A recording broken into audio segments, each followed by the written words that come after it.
ओम ज्ञानतिमिरान्धस्य ज्ञानाञ्जनशलाकया ओम ज्ञानतिमिरान्धस्य ज्ञानाञ्जनशलाकया चक्षुरुन्मिलितं येन तस्मै श्रीगुरवे नमः। श्रीचैतन्यमनोभीष्टं स्थापितं येन भूतले स्वयं रूपा कदा मह्यं ददाति स्वपदान्तिकं वन्देऽहं श्रीगुरोः श्रीयुतापदकमलं श्रीगुरोन् वैष्णवांश्च श्रीरूपं साग्रजातं सहगण रघुनाथान्वितं तं सजीवं साद्वैतं सावधूतं परिजनसहितं कृष्णचैतन्यदेवं श्रीराधाकृष्णपादान् सहगण ललिता श्रीविशाखान्वितां च नमा ओं विष्णुपादाय कृष्णप्रेष्ठाय भूतले श्रीमते भक्तिवेदान्त स्वामिन्निति नामिने नमस्ते सरस्वते देवी गौरवाणी प्रचारिणे निर्विशेषशून्यवादी पाश्चात्यदेशतारिणे नमो महावदन्याय कृष्ण प्रेम प्रदायते कृष्णाय कृष्ण चैतन्य नाम्ने गौरत्विषे नमः। नमो ब्रह्मण्य देवाय गोब्राह्मण हिताय च जगद्धिताय कृष्णाय गोविन्दाय नमो नमः। हे कृष्ण करुणा सिंधो दीनबन्धो जगत्पते गोपेशा गोपिका कांता राधा कांता नमोस्तुते तप्त कांचन गौरांगी राधे वृंदावनेश्वरी वृषभानुसुते देवी प्रणमामि हरिप्रिये। नारायणं नमस्कृत्यं नरं चैव नरोत्तमं देवीं सरस्वतीं व्यासं ततो जयमुदीरयेत्। नष्टप्रायेषु भद्रेषु नित्यं भागवत सेवया भगवती उत्तमश्लोके भक्तिर्भवति नश्चिकी। मूकं करोति वाचालं पङ्गुं लङ्घयते गिरिं यत्कृपाकृपयं वन्दे श्रीगुरुं दीनतारिणं परमानन्दमाधवं श्रीचैतन्य ईश्वरम्। निगमकल्पतरोद्गलितं फलं सुखमुखादमृतद्रवसंयुतं पिबत भागवतं रसमालयं मुहुरहो रसिका भुवि भावुकाः वाञ्छाकल्पतरुभ्यश्च कृपा सिन्धुभ्य एव च पतितानां पावनेभ्यो वैष्णवेभ्यो नमो नमः। जय श्री कृष्ण चैतन्य प्रभु नित्यानंद श्री अद्वैत गदाधरा श्रीवासादि गौर भक्तवृंद हरे कृष्णा कृष्ण कृष्ण हरे हरे हरे राम రామ రామ హరే హరే హరే కృష్ణ.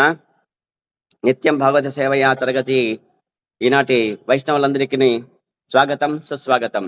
అర్హత లేని నాకు అవకాశం ఇచ్చిన పరమ గురువు పరమ పూజ్య శ్రీ జయపతాక స్వామి గురు మహారాజ్ గారికి మరియు శిక్షా గురువులు పూజ్య శ్రీ రూపేశ్వర చైతన్య ప్రభు, పూజ్య శ్రీ వైష్ణవ కృపా ప్రభు, పూజ్య శ్రీ రఘునందన్ సేవక్ ప్రభు, పూజ్య శ్రీ వేణుమాధవ్ ప్రభు, పూజ్య శ్రీ జయగోవింద్ ప్రభు మరియు వైష్ణవులందరికీ ప్రణామాలు. నిన్నటి తరగతిలో మనం చెప్పుకున్నవి 11 శ్లోకాలు చెప్పుకున్నాము. 5వ స్కందము, పంచమ స్కందము, అధ్యాయము 15, అధ్యాయము నామము ప్రియవర్తిని వంశజుల యశో వైభవము.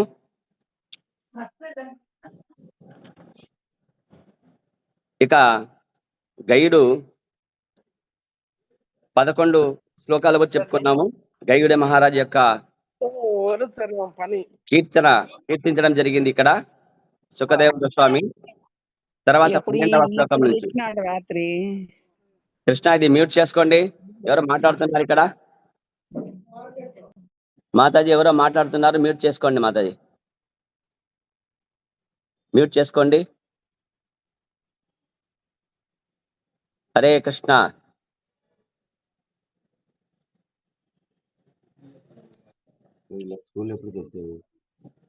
12వ శ్లోకం చూడండి. ఓం నమో భగవతే వాసుదేవాయ. ఓం నమో భగవతే వాసుదేవాయ. ఓం నమో భగవతే వాసుదేవాయ.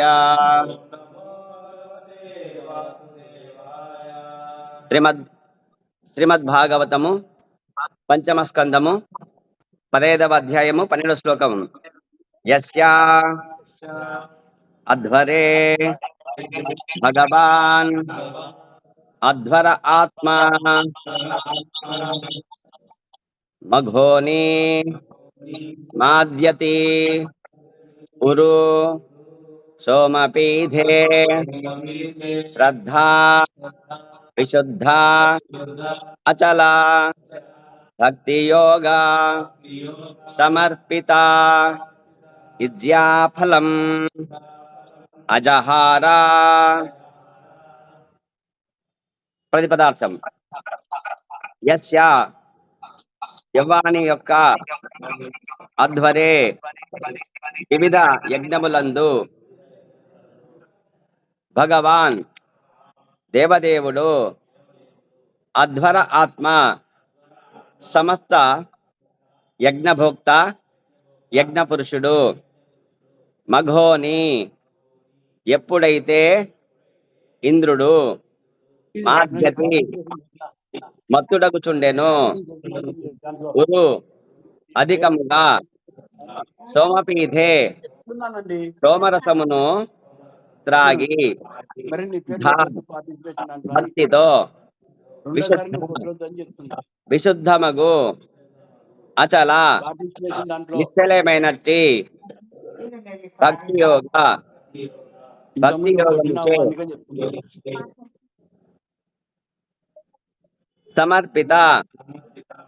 సమర్పింపబడినట్టి విద్యాఫలము పూజాఫలమును ఆజహార స్వయముగా స్వీకరించడి వాడు. భావము శ్రీల సుఖదేవ్ గోస్వామి చెప్తున్నారు. ఇక్కడ పరీక్ష మహారాజుతో చెప్తున్నాడు, గైడు వనర్చిన యజ్ఞములలో సోమరసము విరివిగా పంచబడేది. ఇంద్రుడు ఆ యజ్ఞములకు అరుదించి అధికమగు సోమరసపానముతో మత్తుడగుచుండెను. దేవదేవుడగు విష్ణువు యజ్ఞపురుషుడు కూడా అరుదించి విశుద్ధమగు భక్తితో వసగబడిన యజ్ఞఫలమును స్వయముగా స్వీకరించడివాడు. యజ్ఞం చేస్తే మరి ఆ పురాణ కాలంలో వచ్చేసి గైడు ప్రియవ్రతుడి యొక్క వంశస్థుడు కాబట్టి మరి ఆయన యొక్క యజ్ఞానికి వచ్చి హవిస్సులు మరి నేరుగా వచ్చి స్వీకరించేవారు అన్నమాట. ఆ విషయం ఇక్కడ చెప్తున్నారు. ఇక ప్రభుపాదుల వారు ఇక్కడ భాష్యం చెప్తున్నాడు. భావం భాష్యం తెలిపిన భక్తి వేదాంత స్వామి శ్రీల ప్రభుపాద్ కి జై, శ్రీల ప్రభుపాద్ కి జై.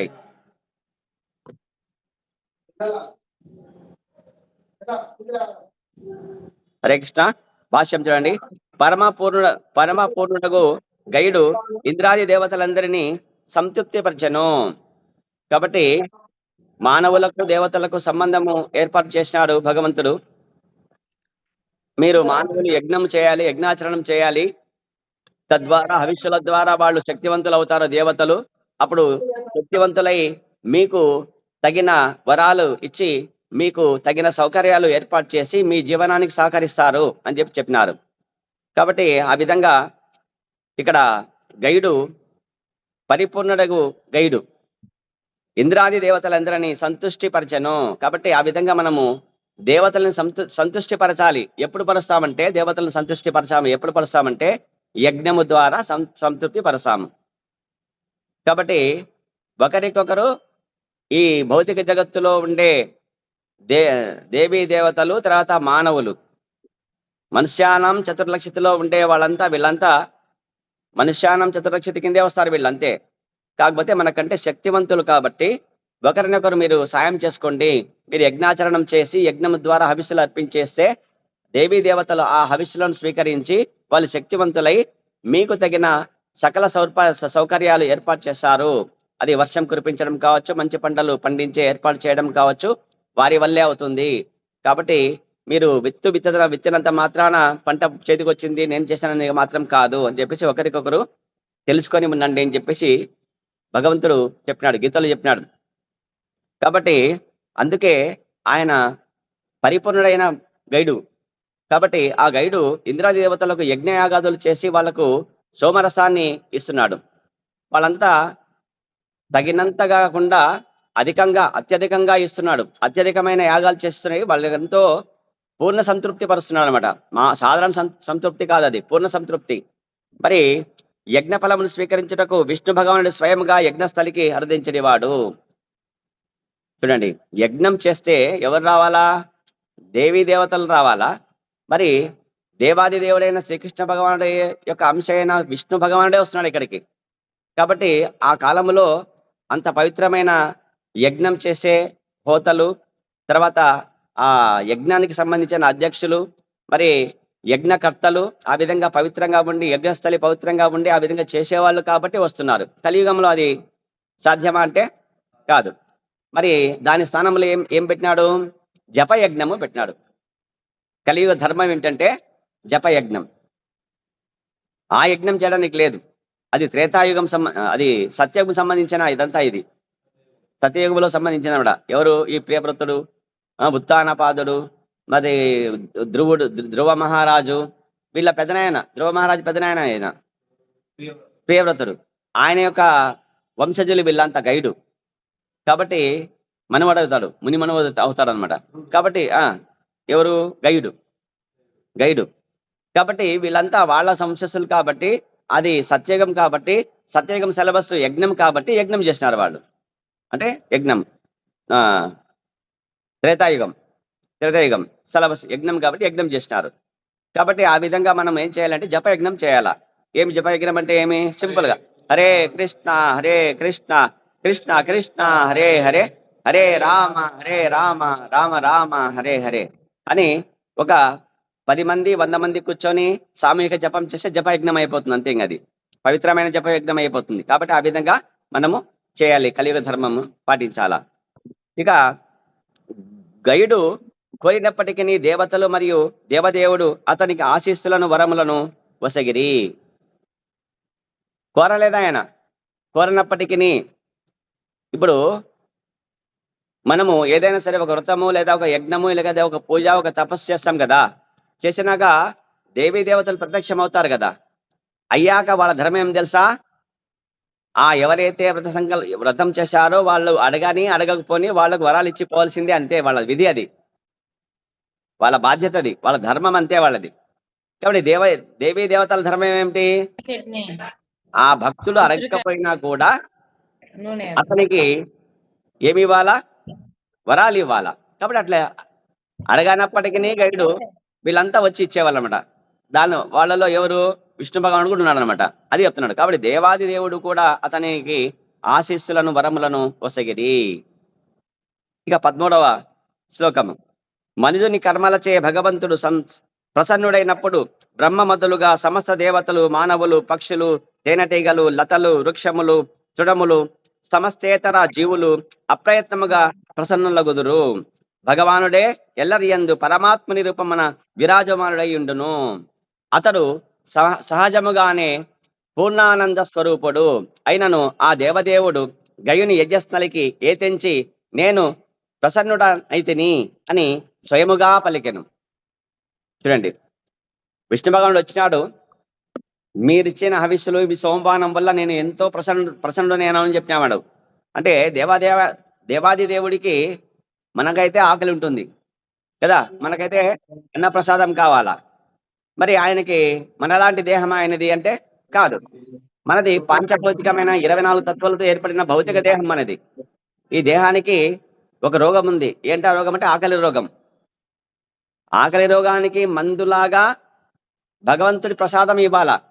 అంటే అన్నము, పప్పు, ఈ వృక్ష జాతుల నుంచి వచ్చిన ఏవైతే ఉత్పత్తులు ఉన్నాయో, కాయలు, పండ్లు, ధాన్యములు, తర్వాత విత్తనములు, పువ్వులు, ఆకులు, దుంపలు, అలుములు, ఇవి మాత్రమే వండి బాగా శుచిగా శుభ్రంగా ఉండి కృష్ణుడికి నైవేద్యములో ఈ తులసి దళాలు సమర్పించి ఆయనకి నైవేద్యం పెట్టేసినాక మనము ఆయనకు ఉచ్చిష్టంగా ప్రసాదంగా తీసుకోవాలి మనం. ఇది ఆ విధంగా మన యొక్క క్షుద్బాధని తీర్చుకోవాలా. ఇది మన ధర్మం. శాస్త్రం ఈ విధంగా చెప్పింది. ఎప్పుడైతే మనము గనక భగవంతుడికి నైవేద్యం పెట్టినామో అప్పుడు కృష్ణుడికి ఒక్కడికి పెట్టేస్తే గనక ఇక్కడ చెప్పాడు కదా, ఏం చెప్పినాడు? బ్రహ్మ మొదలుగా సమస్త దేవతలు, మానవులు, పక్షులు, తేనెటీగలు, లతలు, వృక్షములు, తృణములు, సమస్తేతర జీవులు అప్రయత్నముగా ప్రసన్నులగుదురు. చూడండి, ఎందుకు అంటే దానికి ఒక మాట చెప్తా నేను. దానికి ఒక ఆచార్యులు చెప్పిన ఒక చిన్న ఉదాహరణ ఉంది. చెట్టు ఉంది. చెట్టు బాగా ఏపుగా పెరిగి కదా, కొమ్మలు రెమ్మలు బాగా పచ్చగా కదా తలతలలాడి మరి ఆరోగ్యంగా ఉండి అవి పువ్వులు కాయలు పళ్ళు మనకి ఇవ్వాలంటే నీరు పోషక పదార్థాలు ఎక్కడ కొమ్మకి రెమ్మకి వేస్తామా మనము? తీసుకో అని చెప్పేసి దానికి స్ప్రే చేస్తామా? అప్పుడు బాగా పచ్చగా కలకల్లాడుతుంది చెట్టు. ఎక్కడ ఇవ్వాలా దానికి? వేర్లకి ఇవ్వాలా. ఆ జలము కావచ్చు, ఆ పోషక పదార్థాలు కావచ్చు, వేర్లకి ఇవ్వాలా. ఇక్కడ మనకు వేరెవరంటే కృష్ణ భగవానుడు.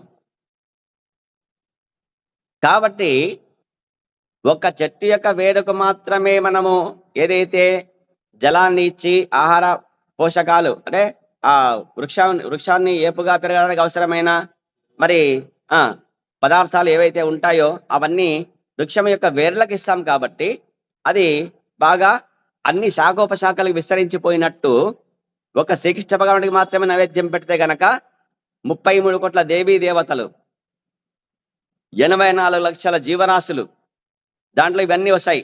బ్రహ్మదేవుడు వస్తాడు, సమస్త దేవతలు వస్తారు, 33 కోట్ల దేవతలు వస్తారు, మానవులు వస్తారు, పక్షులు వస్తాయి కదా, పక్షి జాతులు గాలిలో ఎగిరే 10 లక్షల రకాలు, నీటిలో ఉండేవి జలచరాలు 9 లక్షల రకాలు, తర్వాత క్రిమి కీటకాలు 11 లక్షలు, తర్వాత వృక్ష జాతులు 20 లక్షలు, జంతు జాతులు 30 లక్షలు, మనుష్య జాతులు 4 లక్షలు, 80 లక్షల జీవరాశులకి అందరికీ మనం నైవేద్యం పెట్టినట్టే, వాళ్ళకందరికీ కడుపు నింపినట్టే అవుతుంది అని ఇక్కడ చెప్తున్నారు. కాబట్టి అప్రయత్నముగా సమస్త జీవులు ప్రసన్నులగుదురు. మరి దీనికి ఇంకొక కథ కూడా ఉంది. పూర్వము వనవాసములో పాండవులు ఏం చేస్తారంటే వాళ్ళు మాయాజూదంలో వచ్చేసి శకుని మామ ఏం చేస్తాడు కదా, గెలుస్తాడు.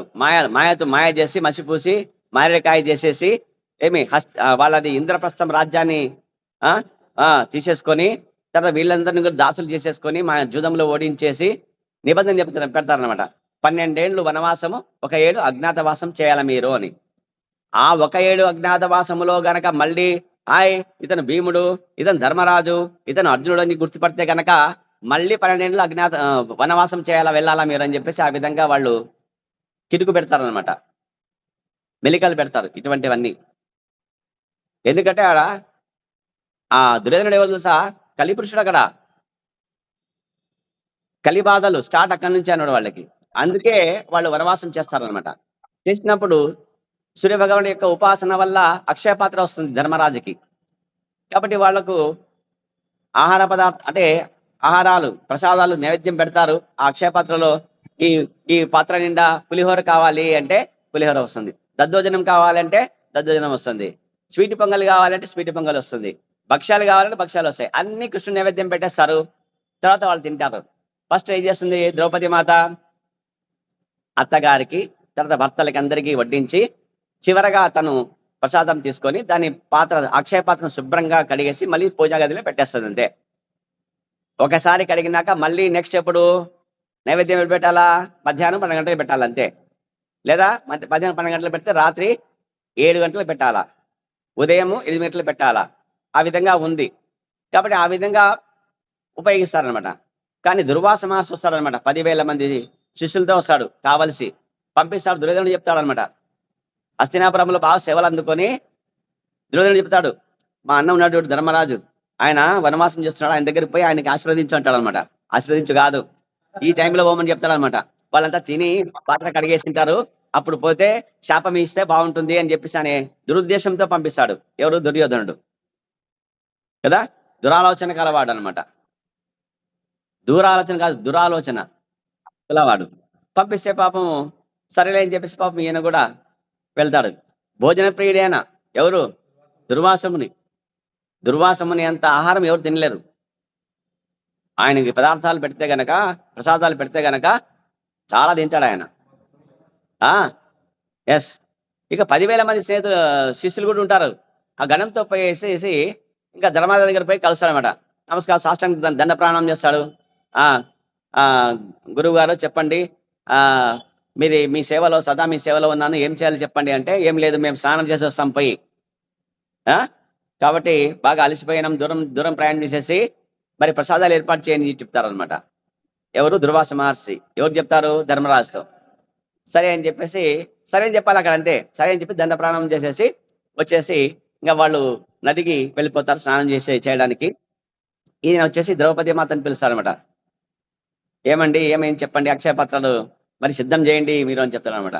ఇంకెక్కడండి, ఇంకా నేను శుభ్రం చేసేసినాను ఇప్పుడే అని ఇంకా పూజ గదిలో పెట్టినాను, దాన్ని మళ్ళీ ఉపయోగించక లేదు, ఇంకా మళ్ళీ నెక్స్ట్ మరి ఆ సమయము మరి అప్పుడే ఇస్తుంది అక్షయ పాత్ర, దీని టైం అయిపోయింది అని చెప్తుంది అనమాట.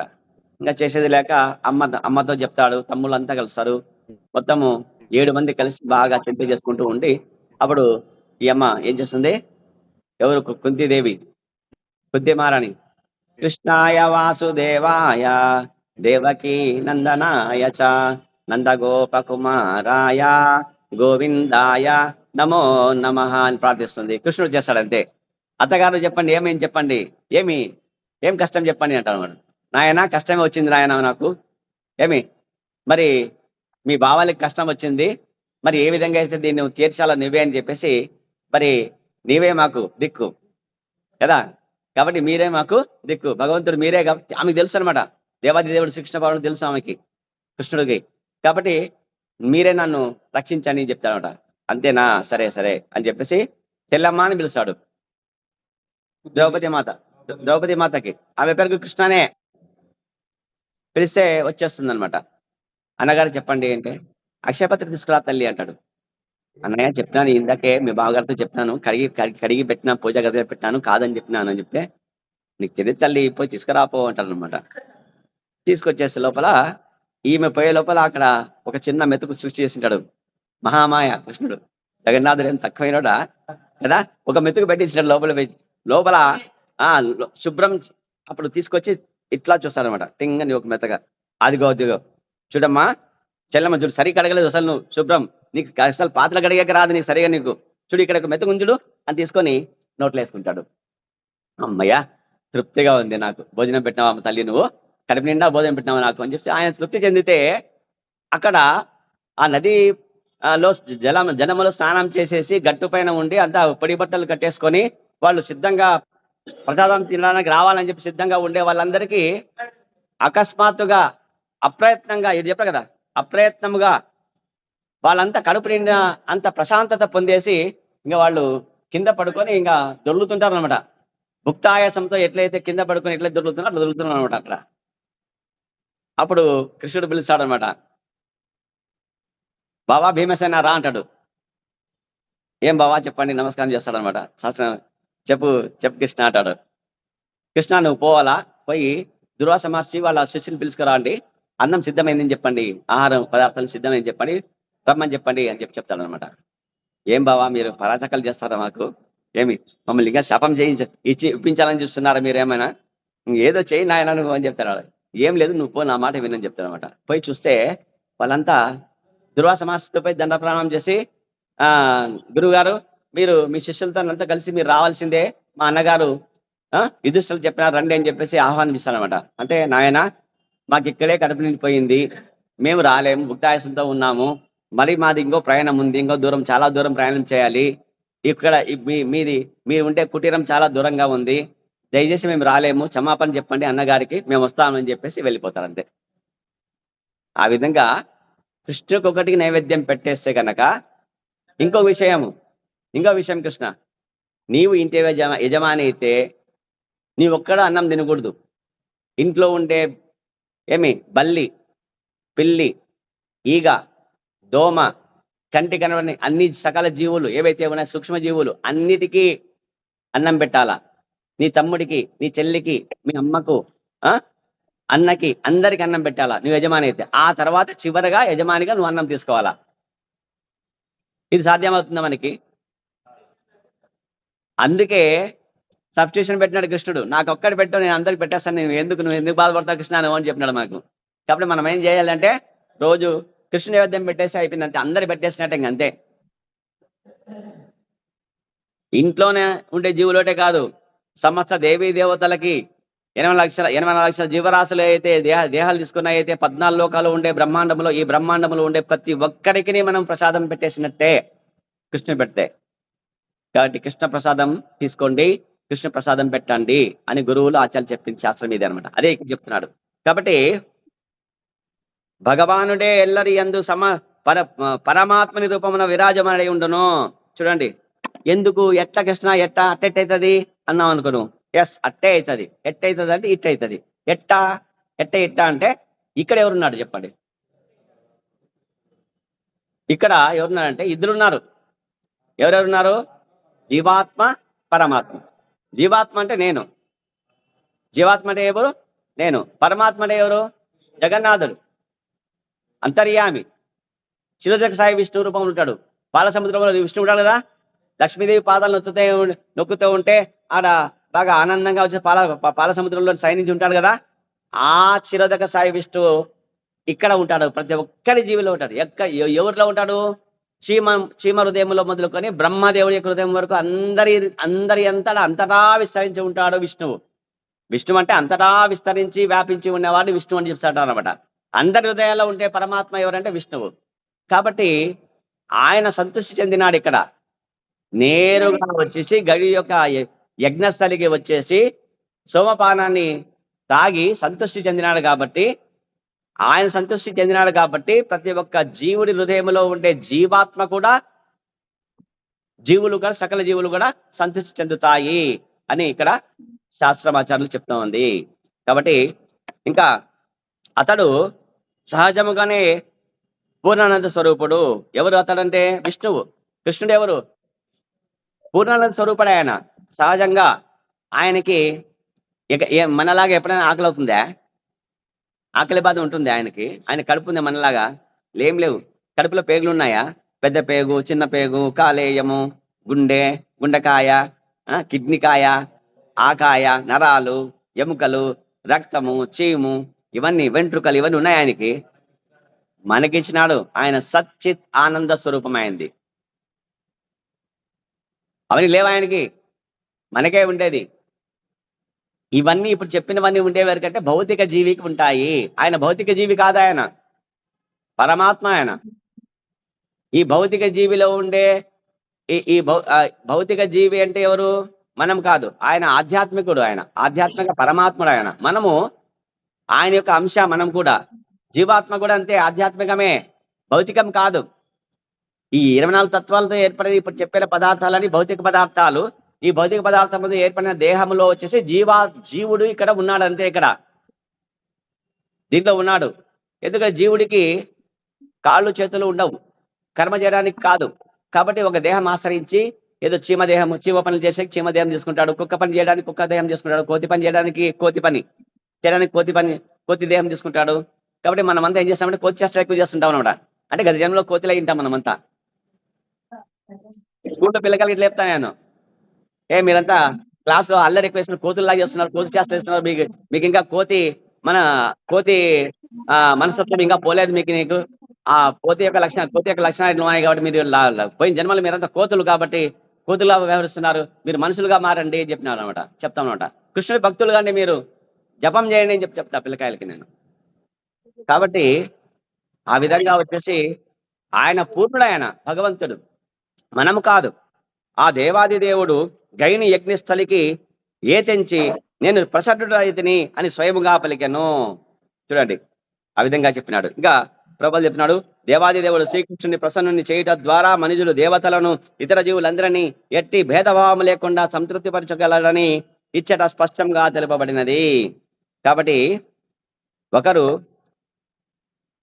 ఎప్పుడు మనము సకల జీవులని, సకల దేవతలని, దేవాది దేవుడిని ప్రసన్నం చేస్తామంటే గనక ఏ భేదం లేకుండా అందరికి సమదృష్టితో చూస్తామంటే గనక అందరిని సమదృష్టి చూడాలి. మనము చీమని ఒక దృష్టితో చూసి, మానవులను ఒక దృష్టితో చూసి, పాముని ఒక దృష్టితో చూసి, సింహాన్ని ఒక దృష్టితో చూసి అట్లా చేయకూడదు. మనమంతా సమదృష్టి, సమవర్తి. భగవంతుడు సమవర్తే కదా అన్ని ఆయన బిడ్డలే కదా. కాబట్టి ఆ విధంగా అందరు సంతృప్తి పరిచినాడు గైడ్ అని చెప్తున్నాడు. ఇక్కడ చెట్టు మొదలు నీరు పోసినచో కొమ్మలు రెమ్మలు పువ్వులు ఆకులు అన్ని పోషించబడును కదా. ఇది చెప్తున్నాడు ప్రభుపాద, చెప్పినాడు కథ. అదే స్టోరీ చెప్పినాడు, అంతే కదా. చెట్టు మొదలు నీళ్లు పోస్తే కదా అండి బాగా. అట్లనే మన కడుపు ఉంది, కడుపు ఉందా లేదా? ఇప్పుడు మనకు అన్నం లేకపోతే శక్తి ఉంటుందా ఉండదా? ఉండదు. ఒక 2 రోజులు అన్నం తినద్దు, అప్పుడు శక్తి ఉంటుందా మనకి? అప్పుడు పని చేయమంటే చేస్తామా? ఈ చేయి పని చేయదంటుంది, ఎందుకంటే చేయికి శక్తి లేదంట. మరి చేయికి శక్తి రావాలంటే ఏం చేయాలా? అన్నం తినాలా. ఎవరు తినాలా? చేయి తినాలా, కాలు తినాలా? నోటి ద్వారా పంపించాలి, అంతే. ఏం కృష్ణ? అన్నం దేని ద్వారా పంపించాలా మనము?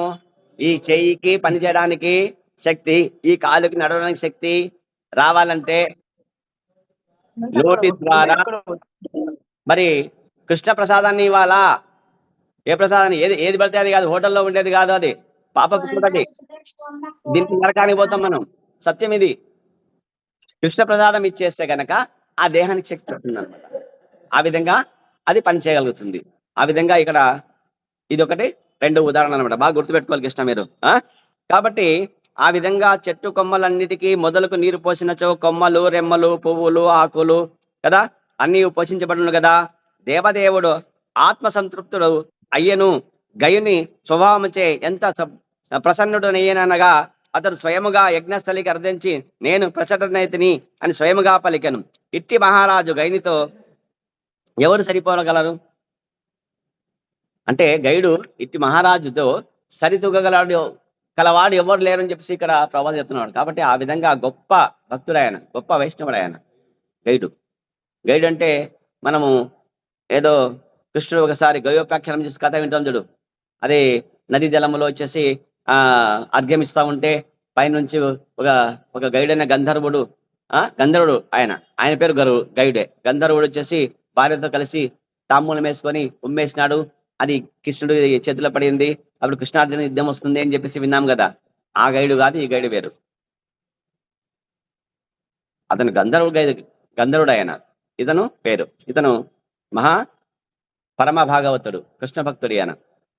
కాబట్టి ఇక అట్టి మహారాజుతో గైనితో ఎవ్వరు పోలగలరు? ఎవరు సరిపోలేరు, అంత గొప్పవాడాయని చెప్పేసి అన్నాడు అనమాట. ఇంకా 14-15 శ్లోకాలు చూడండి. మహారాజు గైనికి గయంతి గర్భమున చిత్రరథుడు సుగతి అవరోధనుడు అను ముగ్గురు పుత్రులు కలిగినారు. భార్య పేరు గయంతి. గయుడికి భార్య పేరు గయంతి. ముగ్గురు కొడుకులు చిత్రరథుడు, సుగతి, అవరోధనుడు. చిత్రరథుడు తన భార్య అంటే పెద్ద కుమారుడు ఎవరు? చిత్రరథుడు. కాబట్టి పెద్ద కుమారుడు యొక్క భార్యకు పూర్ణ వలన సామ్రాట్ అనేది పుత్రుని బడిసెను. సామ్రాట్ ఆ పుత్రుడి పేరు. సామ్రాటుని భార్య ఉత్కల, ఆమె గర్భమున సామ్రాటునకు మరీచి అను పుత్రుడు కలిగెను. అతడు తన భార్యకు బిందుమతి వలన బిందువానుని బడిసెను. అతడు తన భార్యకు సరఘ వలన మధువనడి పుత్రుని బడిసెను. మధువునకు సుమన వలన వీరపుత్రుడు జన్మించను. వీరపుత్రుడు తన భార్యకు భోజగర్భమున మంధుడు అనే ప్రమంధుడు అను 2 పుత్రులు బడిసెను. మంధునకు అతని భార్య సత్య వలన భౌమనుడు అను పుత్రుడు జన్మించను. అతడు తన భార్యకు దూషణ వలన త్వష్ట అను పుత్రుని బడిసెను. త్వష్టకు అతని భార్యకు విరోచన వలన విరజుడను ఒక పుత్రుడు జన్మించను. విరజుని భార్య విశూచి, ఆమె వలన విరజుడు 100 పుత్రులను ఒక పుత్రికను బడిసెను. ఆ పుత్రరంధ్రులను శతజిత్తు సుప్రసిద్ధుడయ్యేను. ఇదంతా ఇక ఈ గైడ్ యొక్క వంశ పరంపర సంబంధించి ఇక్కడ మొత్తం చెప్తున్నాడు. ఇక 16 శ్లోకము. విరజుని గూర్చిన ఒక సుప్రసిద్ధ శ్లోకం ఇట్లున్నది. విరజుడు అనే చివరి 100 మంది పుత్రులు ఒక పుత్రిక ఉన్నారు కదా విరజుడు. ఈ వంశ పరంపరలో ఉండే ఈ చివర విరజుడు గురించి ఇక్కడ చెప్తున్నారు. అక్కడ ఏంటంటే భగవానుడు సురగణమును అలరించి దీవించులాగున తన మహాద్గుణముల చేతను మరియు విస్తారముగు యశస్సు చేతను విరజుడు ప్రియవ్రతుని వంశరత్నమై విరాజిల్లినాడు. కాబట్టి ప్రియవ్రతుడు వచ్చేసి స్వయంభూమనము యొక్క ప్రథమ కుమారుడు. ఉత్తానపాదుడు, ప్రియవ్రతుడు, తర్వాత దేవహూతి, అకూతి, ప్రసూతి అని చెప్పేసి ముగ్గురు కూతుర్లు, ఇద్దరు కొడుకులు. ఇతను స్వయంభూమనం అంటే మన్వంతరములో మొట్టమొదటి మనువు. ఆయన సృష్టి ఆరంభములో బ్రహ్మ ఏర్పాటు చేసిన మన్వంతరాలలో వచ్చేసి మొట్టమొదటి మనువు ఎవరంటే స్వయంభవ మనువు. వాళ్ళ వంశము వాళ్ళనంటే ఇతను మొదట ప్రియవ్రతుడు, ఉత్తానపాదుడు. ఈ ప్రియవ్రతుడు ఫస్ట్ ఏం చేస్తాడంటే, నేను ఆ యజ్ఞయాగాదులలో తపస్సు చేసుకొని వెళ్ళిపోతా, నాకు ఈ సంసార లంపటం వద్దని చెప్పి వెళ్ళిపోతాడు అనమాట. ఈ ప్రియవ్రతుడే. సరే అన్న లేడు కాబట్టి తమ్ముడు తండ్రి తర్వాత స్వయంభూమను తర్వాత ఈ ఉత్తానపాదుడు రాజు అవుతాడు. రాజు అయిపోయి రుచి, సురుచి, సునీతి, సురుచి, సునీతి ఇద్దరు భార్యలు. రుచి ఎక్కువ ఉంటుంది, ఆమె చిన్న భార్య, ఎక్కువ కంట్రోల్ చేస్తుంది భర్తని. ఈమె సునీతి, ఈమె నీతి ఎక్కువ ఉంటుంది, పెద్ద భార్య. ఈమె కొడుకే ధ్రువ మహారాజు, ధ్రువుడు. కాబట్టి ఆ కథ మనకు తెలుసు. కాబట్టి వాళ్ళ ఆ తర్వాత ఆ పరంపర పృథు మహారాజు వస్తాడనమాట. అక్కడ భగవంతుడు కూడా వాళ్ళ వంశంలో పృథు మహారాజు భగవంతుడే వచ్చేస్తాడనమాట, కొడుకుగా వస్తాడు పృథు మహారాజు. వచ్చి ఆ కథ అక్కడ మనము చెప్పుకున్నాం ఆ స్కందములో, 4వ స్కందంలో. ఆ విధంగా ఇది 5వ స్కందంలో వచ్చేసి ప్రియవ్రతుడు అయిన మళ్ళీ ఈయన వస్తాడనమాట. ఇప్పుడు ఎవరు చెప్తారంటే నారద మహర్షి, తర్వాత ఇంద్రుడు, తర్వాత బ్రహ్మదేవుడు చూసి చేస్తాడనమాట. జయంతి అనే ఇంద్రుడి కూతుర్ని చేసుకుంటాడు మొట్టమొదటి. ఎవరు ఈయన? ప్రియవ్రతుడు. ఆ విధంగా వంశవృద్ధి ప్రారంభమవుతుంది. చివరలో ఎవరంటే ఈయన పేరు ఇక చిట్ట చివరేవాడనమాట, విరజుడు. ఈ విరజుడికి 9 పుత్రులు, 1 పుత్రిక ఈయన పొందినాడు. ఈయనకి ఎట్లంటే తన తాత, మొదటి తాత, మొట్టమొదటి తాత ఎవరైతే ఉన్నాడో, ప్రియవ్రతుడు ఎవరైతే ఉన్నాడో అంతటి యశస్సుని ఈయన కూడా పొందినాడు అని చెప్పేసి ఇక్కడ చెప్తున్నారు. భాష్యం: ఉద్యానవనమున పుష్పభరితమగు వృక్షము దాని సుగంధ పుష్పముల కారణమున ప్రఖ్యాతిని బడిగును. అదే విధముగా వంశమున ఒక యశోవంతుడున్నచో అతడు వనమందలి సుగంధ పుష్ప వృక్షములతో పోల్చబడును. అంతే కదా. ఇప్పుడు ఒక వనం ఉంది, ఆ వనములో వచ్చేసి సుగంధం వెదజల్లే ఒక పుష్పము ఒక చెట్టు ఉందనుకోండి. దాని నుంచి ఆ పుష్పం యొక్క ఆ వాసన ఎట్లయితే ఆ వనమంతా పాకిపోయి అంత ఆనందాన్ని ఎట్లయితే ఇస్తుందో, అట్లా మరి వంశములో మరి ఆ వంశం యొక్క ఖ్యాతిని మరి పెంచడానికి ఒక్కడున్నా చాలంట. కులములో నొకండు గుణవంతుడైన కులము వెలయువ అని గుణము చేత అని సుమతి పద్యంలో మనం నేర్చుకున్నాం కదా.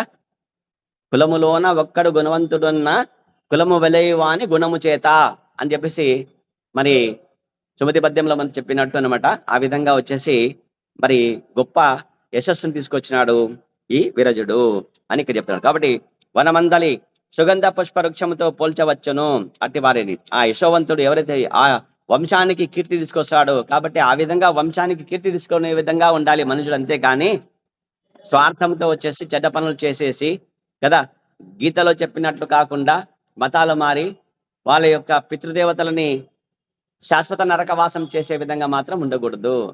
ఈ మతాలు అనేవి మధ్యలో వచ్చినాయి, కలియుగంలో వచ్చినాయి. ఏ మతమైనా కావచ్చు, కలియుగంలో కొత్తగా ఏర్పడిన మతాలన్నీ వచ్చేసి కల్తీలే.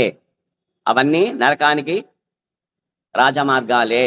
ఎక్కడికి రాజమార్గాలు? నరకానికి రాజమార్గాలు అవన్నీ. మీ పితృదేవతలు ఎంతో అంతో భక్తి చేసి ఉన్నత లోకాల్లో ఉండేవాళ్ళు నీ స్వార్థం కోసము ఎవడో కోన్కిస్కాగాడు చెప్పిన గొట్టం గాడు చెప్పినట్టు వాడు దొడ్డికి కూర్చొని ముడ్డి కూడా కడుక్కోడు, టిష్యూ పేపర్తో తుడుచుకునేవాడు నీకు గురువు ఎట్లయితాడు? నీకు ప్రపంచానికి గురువు భారతీయుడు అంతే.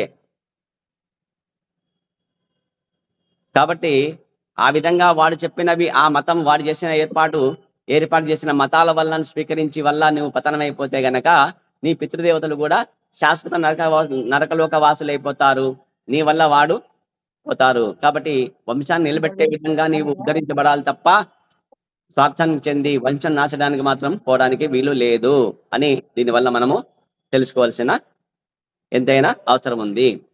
ఇక చూడండి, ఇంకా అతని కారణమున శ్రీకృష్ణుడు జన్మించిన కారణమున యదువంశము మరియు యాదవులు శాశ్వతముగా యశస్సును బడియట జరిగెను. అంతే కదా, కృష్ణుడు వృష్టి వంశము, యదువంశములో యాదవులు అని చెప్పినట్టు కదా.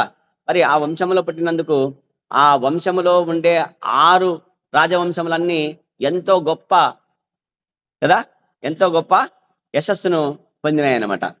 కృష్ణుడు మావాడని చెప్పేసి వాళ్ళకి ఎంతో.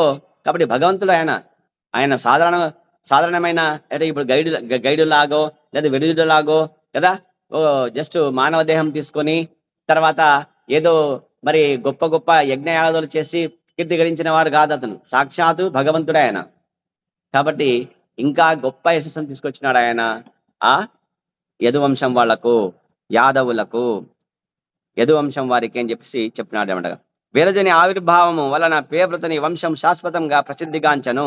శ్రీమద్భాగవతం నందలి ప్రియవ్రతుని వంశజుల యశోవైభవము అనే 5వ స్కందములోని 19వ అధ్యాయమునకు భక్తి వేదాంత భాష్యము సమాప్తం. హరే కృష్ణ కృష్ణ కృష్ణ హరే హరే, హరే రామ రామ రామ హరే హరే. 15వ అధ్యాయము ప్రియవ్రతుని వంశజుల యశోవైభవము అనే అధ్యాయం ఇక్కడికి భక్తి వేదాంత స్వామి యొక్క భాష్యము సమాప్తమైంది. నెక్స్ట్ రేపటి తరగతిలో 16వ అధ్యాయము జంబుద్వీప వర్ణనము. ఏది జంబుద్వీపం అంటే మనం ఉండేదే పేరు భరతఖండే మేరున్ దక్షిణ దిగ్భాగే శ్రీ శైలస్య పశ్చిమ ప్రదేశే శ్రీ వెంకటాచల వాయు ప్రదేశే శ్రీ నీలాచల నివృత్తి ప్రదేశే కృష్ణా కావేరన్ మధ్యప్రదేశే తుంగభద్రా పరివాహక ప్రాంతే శ్రీ శ్రీ జగన్నాథ బలభద్ర సుభద్రమాయ సుదర్శన లక్ష్మీ నరసింహస్వామి దేవస్థానే అని చెప్పేసి మనం సంకల్పం చెప్పినట్టు దిస్ ఇస్ జంబుద్వీపము. ఎస్, ఈ జంబుద్వీపం మొత్తము ఎన్ని ద్వీపాలు ఉన్నాయి చెప్పండి, ఖండాలండి.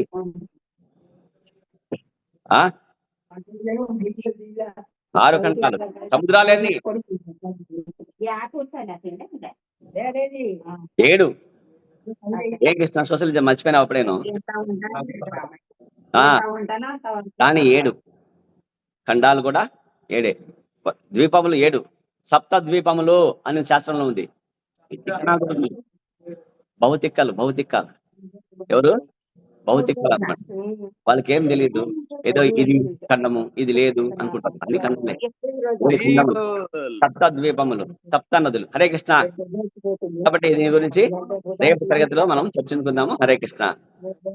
శ్రీమద్భాగవతం కి, శిల ప్రభుపాద్ కి, శిల గురుదేవ్ కి హితాయ గౌరవం నందే. హరి బోల్. హరే కృష్ణ. ధన్యవాదాలు.